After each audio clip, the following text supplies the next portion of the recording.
नमस्कार दोस्तों, राम राम।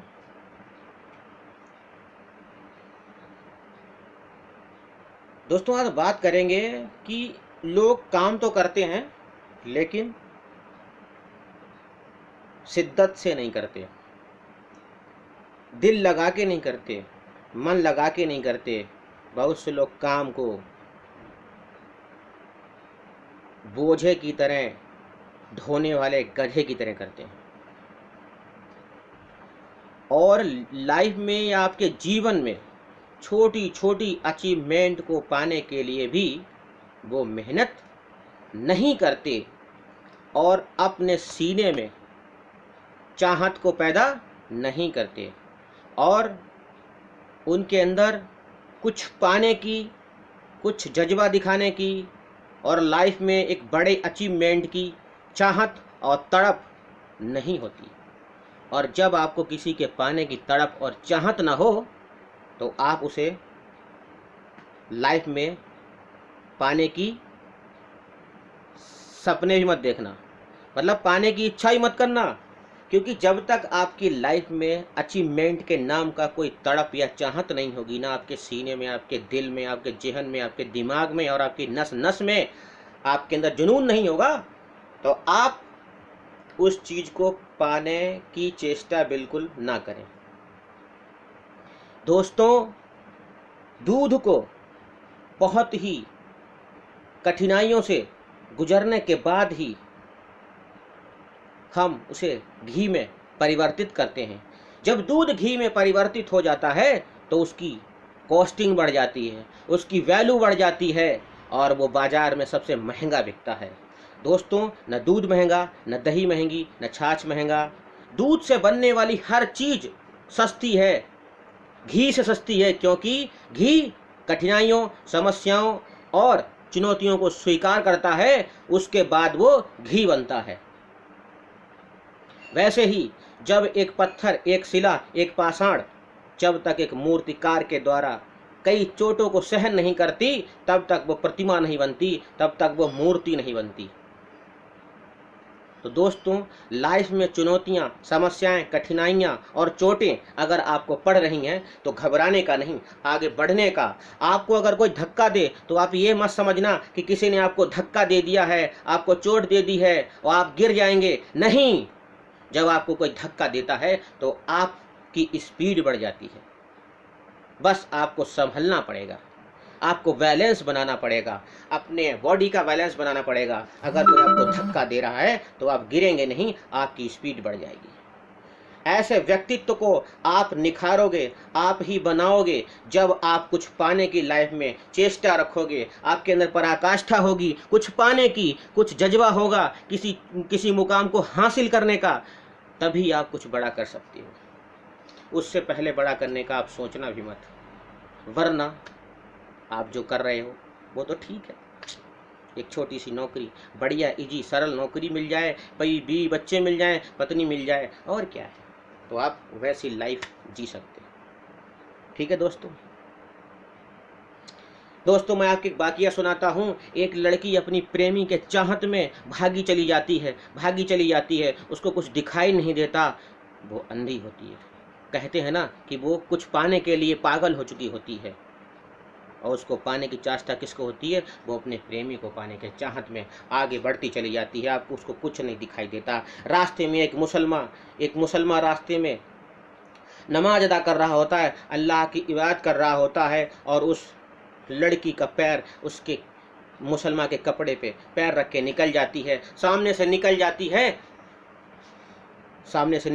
है और वो आगे चली जाती है।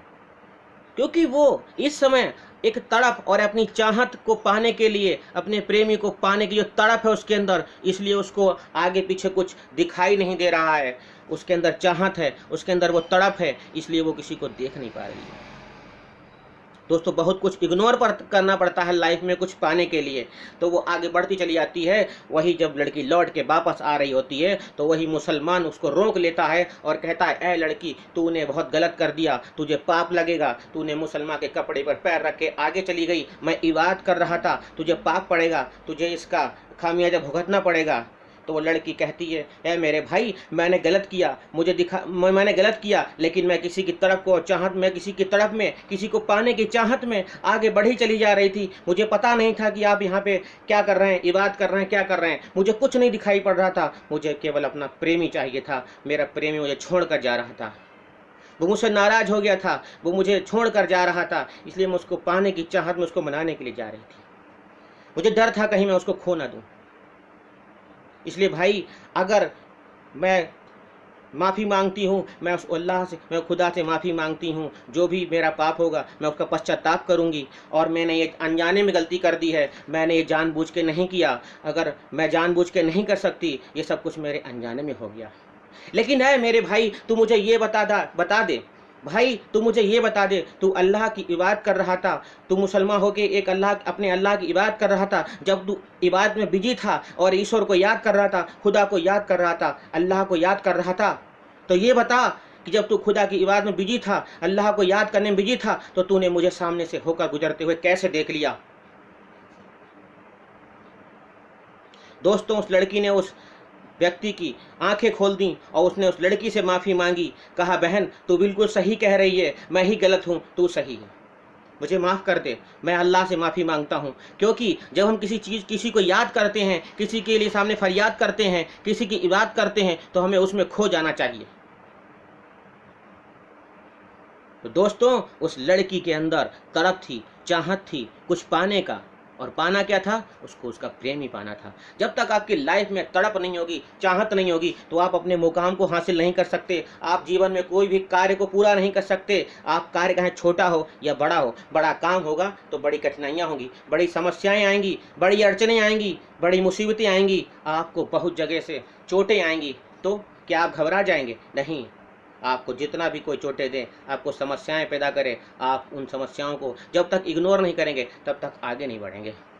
एक बात और कहूँगा कि बहुत सी ज़िंदगी में चीज़ों को इग्नोर करना पड़ता है आगे बढ़ने के लिए, कुछ अचीवमेंट पाने के लिए, ज़िंदगी में बड़ा करने के लिए बहुत कुछ इग्नोर करना पड़ता है। बहुत सारे ऐसे रिश्ते होते हैं जिनको साइड में रखना पड़ता है, क्योंकि वो बार बार रिश्ते आपको अड़चने पैदा करते हैं, समस्याएं पैदा करते हैं, क्योंकि वो नकारात्मक लोग होते हैं जो कई सारे चीज़ों को नहीं जानते होते हैं और वो आपकी लाइफ में बार बार इंटरफेयर करते हैं। इसलिए उनको साइड में रख दीजिए, कुछ टाइम के लिए, कुछ समय के लिए, कुछ साल के लिए उनको साइड में रख दीजिए और अपने अचीवमेंट को पाने के लिए पुरजोर कोशिश करिए, मेहनत करिए, आगे बढ़िए। झुकना नहीं, बढ़ना है, आगे बढ़ना है। अगर कोई धक्का दे तो गिरना नहीं है, अपने बैलेंस को संभाल कर आगे बढ़ना है, ताकि उसके धक्के को भी आप अपनी ताकत बना लो। उसके धक्के को भी अपनी ताकत बनाने के बाद अपनी स्पीड बढ़ा दो। वो व्यक्ति भी कहे कि मैंने किसी को धक्का दिया था गिराने के लिए, लेकिन वो शख्स भी बहुत मजबूत था, वो बढ़ गया अपनी ज़िंदगी को बढ़ाने के लिए।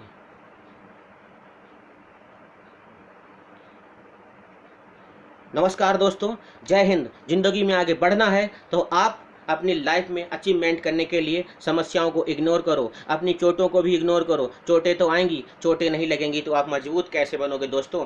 कंफर्ट जोन से निकलकर अनकंफर्ट जोन में आइए, आपको पता चल जाएगा ज़िंदगी का मकसद क्या है, ज़िंदगी क्या है। जब हम लोग पढ़ रहे होते हैं तो ज़िंदगी नहीं होती दोस्तों। पढ़ने के बाद, डिग्री हासिल करने के बाद जब हम लोग कुछ अचीवमेंट करने के लिए लाइफ में कुछ करते हैं, असल में वही ज़िंदगी होती है।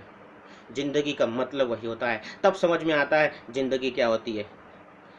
जय हिंद, वंदे मातरम दोस्तों।